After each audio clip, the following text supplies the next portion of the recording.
Bienvenue dans ma ville, ou devrais-je dire notre ville.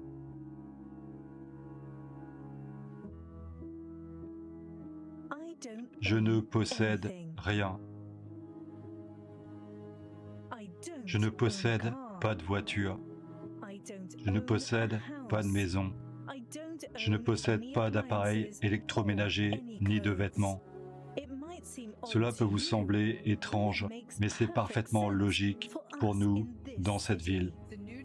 La nouvelle conception des usines régionales consiste à redessiner toutes les villes pour un développement orienté vers le transport en commun, un développement à haute densité dans le centre des villes où vous n'avez pas d'espace privé. Dans notre ville, nous ne payons pas de loyer parce que quelqu'un d'autre utilise notre espace libre lorsque nous n'en avons pas besoin. Mon salon est utilisé pour des réunions d'affaires lorsque je ne suis pas là. Et cela nous renvoie directement à l'agenda 2030, le grand programme de réinitialisation, où vous ne posséderez rien mais vous serez heureux. Je ne possède rien, qui possède tout? La richesse n'est pas une unité monétaire. La richesse n'est pas de l'or. La richesse n'est pas le bitcoin. La richesse, ce sont les biens et les services. Du shopping, je ne me souviens pas vraiment de ce que c'est.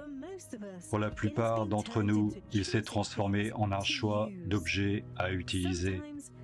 Parfois, je trouve cela amusant et parfois, je veux simplement que l'algorithme le fasse pour moi. Ils se dirigent vers, et ils l'ont ouvertement déclaré, ils se dirigent vers l'extinction de la race humaine et sa transformation en quelque chose d'autre, en quelque chose qui est plus un ordinateur. Ma plus grande inquiétude concerne toutes les personnes qui ne vivent pas dans notre ville, ceux que nous avons perdus en chemin, ceux qui ont décidé que c'était trop, toute cette technologie, ceux qui se sont sentis obsolètes et inutiles lorsque les robots et l'intelligence artificielle ont pris en charge de grandes parties de nos emplois, ceux qui se sont énervés contre le système politique et se sont retournés contre lui. Ils mènent des vies différentes en dehors de la ville. Certains ont formé de petites communautés autosuffisantes. D'autres sont restés dans les maisons vides et abandonnées, des petits villages du 19e siècle. Leur avenir est un avenir où le ciel est sombre, les mers sont brunes et vous êtes arrêtés pour des choses que vous n'avez pas encore faites.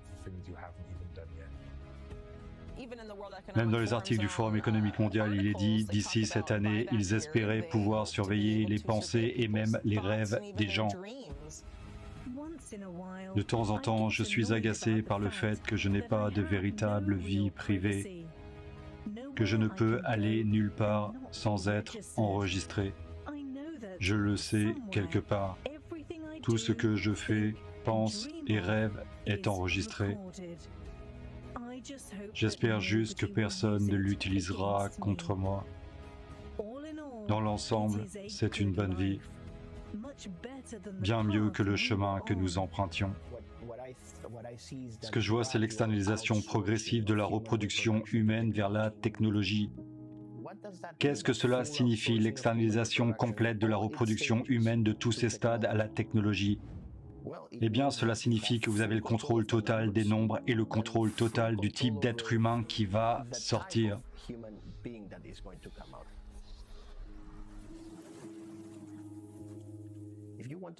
Si vous voulez voir le genre de monde dans lequel nous allons, c'est ce monde. Et pour n'en donner qu'un aperçu, c'est un monde entièrement automatisé, où tout est mesuré, où les émotions sont remplacées par des chiffres, des classements, des indicateurs, vous savez, où nous vivons comme des unités.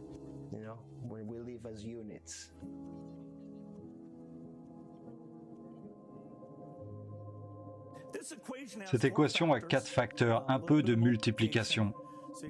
Donc vous avez le CO2 à gauche que vous voulez ramener à 0, et cela sera basé sur le nombre de personnes, les services que chaque personne utilise en moyenne, l'énergie en moyenne pour chaque service, et le CO2 émis par unité d'énergie.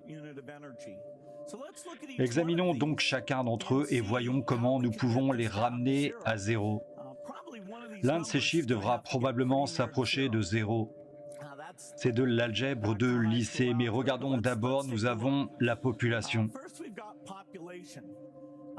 Le monde compte aujourd'hui 6,8 milliards d'habitants, on se dirige vers 9 milliards. Maintenant, si nous faisons un excellent travail en matière de nouveaux vaccins, de soins de santé, de services de santé génésiques, nous pourrions réduire ce chiffre de 10 à 15%.